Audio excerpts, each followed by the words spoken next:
Be seated. I want to say the guests of honor today, Asbel and Becky, mabibi na mabwana, wananchi wote ambao wamefika hapa, hamjambo. Chamge tugul. Nimeambiwa wengine Mirembe iko hapa. Mbuyamure. Mbuyamure. Osaoreuru. Asanteni sana. I am very, very happy to be here today. My good friend Franklin Bett called me and told me that his daughter is getting married and that he would like me to come and grace the occasion. I had other commitments, but I committed to him and said I will try my best to come. Another friend of mine is having a similar function today in Eldoret, but I decided to come here. But I've sent another friend of mine, James Orengo, to Eldoret. I came here because of this. Franklin has told you that we work together. Even before 2002, when he was working in State House, Nairobi, we started working together at that time. And our friendship grew stronger and stronger as we continue to work together. Because Franklin Bett is a man of integrity. He's a man who keeps his word. Because at the time that we started working at that time, as you know, the KANU was still very strong. But he joined us in 2002 when we had the NAC wave, and we worked together with him. We were also together here with the late Mr. Kones, our friend. And I see Beatrice is here. You see? Yeah. But I've had association with Kericho for a long time. When I was a small boy, I came here with my father. My father, was having a business, and he had a branch here in Kericho town. And he used to come here. And he didn't have a director who was from here. In those days, Kericho was part of Nyanza. And that friend of his is the one who used to teach us Kipsigis. Agenge, I am Somu, Angwan, Mood Long. So go Sisi, Taman. Taman Agenge.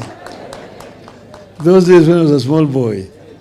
So I'm not new to Kericho here.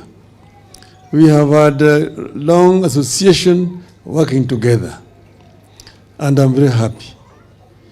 Now today is a very special occasion because we come here for a solemn function. That we are releasing Becky to go to the other side. This is very similar to function in Luo. They used to have this kind of functions where a girl, after they had paid sufficient dowry, then now there would be a ceremony to release the girl. Then the girl would be escorted by the maids to the place where the wedding was going to take place. There now, the other people would just go there as guests. And the girls will be going there singing as they escort the maid to the wedding. So this is a very similar occasion here, which I'm seeing here. I'm very happy that this is happening. But now, all the times when this is happening, there are a lot of lectures that will be given. I want to advise you not to listen to all those lectures, because there are a lot of advices that are being given. First, you, Asbel, I welcome you to the prison.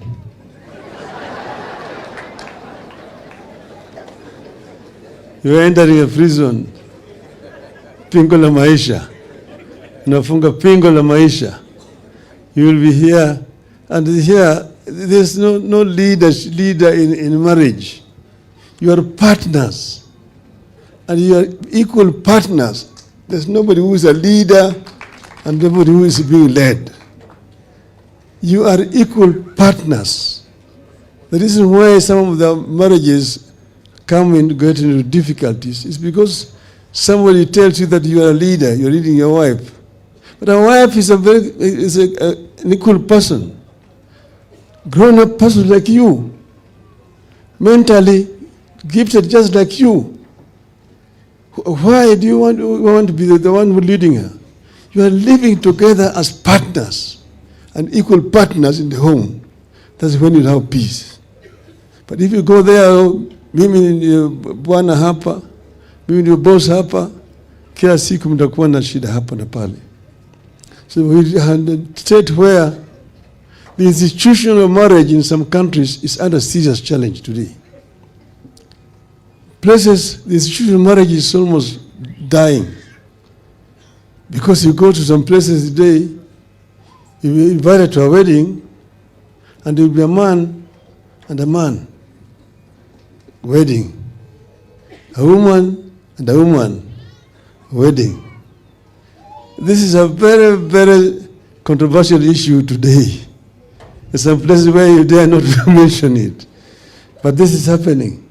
I'm happy that here in our country, we still have this kind of traditional marriages taking place. And we must cherish this. We must be proud of what we're having in our country today. So today, you will be after the formal wedding, you will be joining together as partners. So Becky, you will be there as a partner. And Asbel, you will be there as a partner. Then you will be able to raise a family together. I want to tell you that 3 years ago, me and my wife, Ida, who has sent her greetings today, we celebrated our golden anniversary. That is 50 years together. And I said on that occasion that if I had an opportunity again, I would still say yes. There are very few people who can do that. Some would say that if I knew, I would not have gotten myself in this kind of trouble. But there will be a lot of challenges, and those challenges, you'll be able to manage them if you respect each other and you work together. That would be my advice today to you people. So I'm again happy today again. This has given me an opportunity to be back again here in Kericho. I see a number of members of my party here. I can see them. Do you want to stand up? Simama. Ili onekani. Asanteni sana. I'm a friend of Kericho. All the times when we are moving around, I come to Kericho. These days I have not come because sometimes I now fly to Kisumu.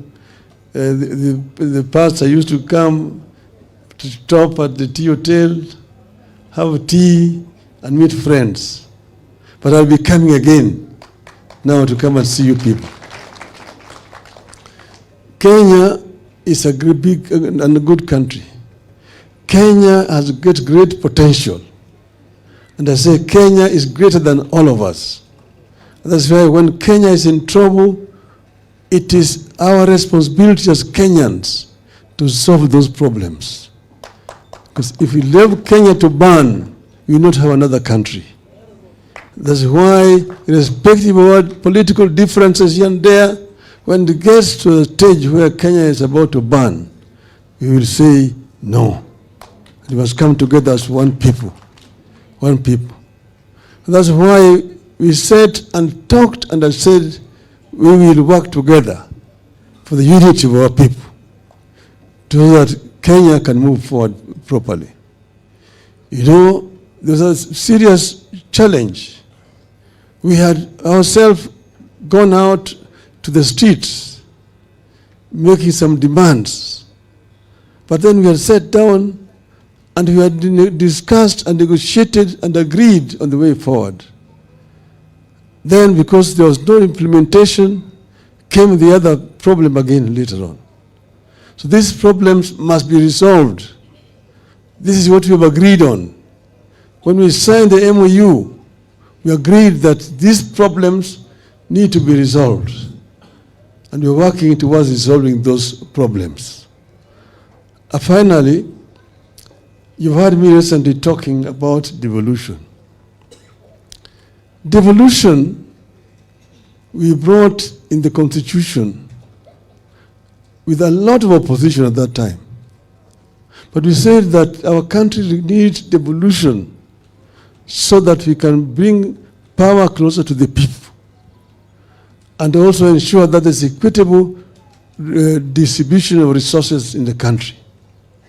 Devolution works very well in many countries. If you go to Japan, you'll see what I mean by devolution.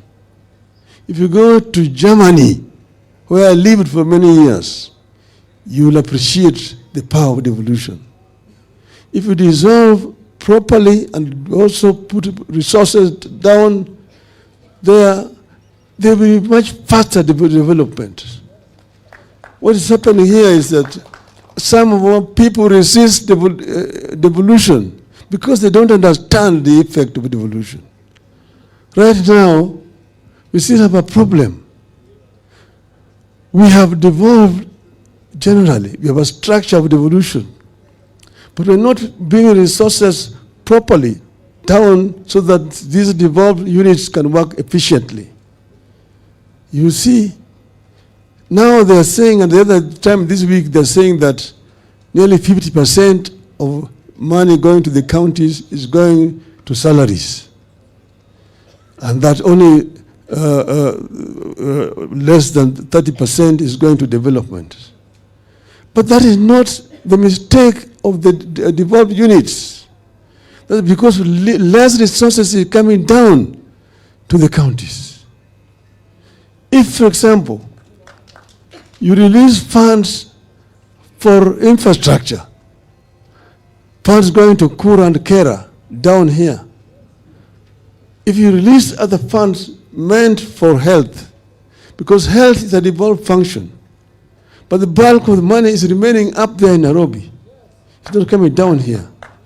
You see, if you release resources for agriculture, if, for example, you release money to build markets, because they are building markets there, yes, the counties are the ones who are operating those markets. Why don't you give the money to the counties? If, for example, affordable housing should be the responsibility of the counties, release the money to the counties. Then you will not be talking about 15%. You will be releasing over 35% of funds to the counties, and there will be development. You don't want to blame governors because you're not giving them resources. If you give the resources properly, the entire country will be working. Right now, the counties are employing people, experts, but there's no work for those people. They're sitting in the offices because there are no funds for them to work. So release the resources to the counties, and devolution will work for our country. This is what I'm saying all the time. And members of parliament have no business contracting roads. Members of parliament have three functions: representation, legislation, and oversight. Period. Leave the issue of constructing roads to counties. So counties can have some responsibilities. This is what I wanted to say. I want to thank you very much. Asanteni sana. Sasa niko na kitu yangu kidogo ya kusindikiza Asbel. While Becky is coming, let me also ask Asbel for a photo session with Baba.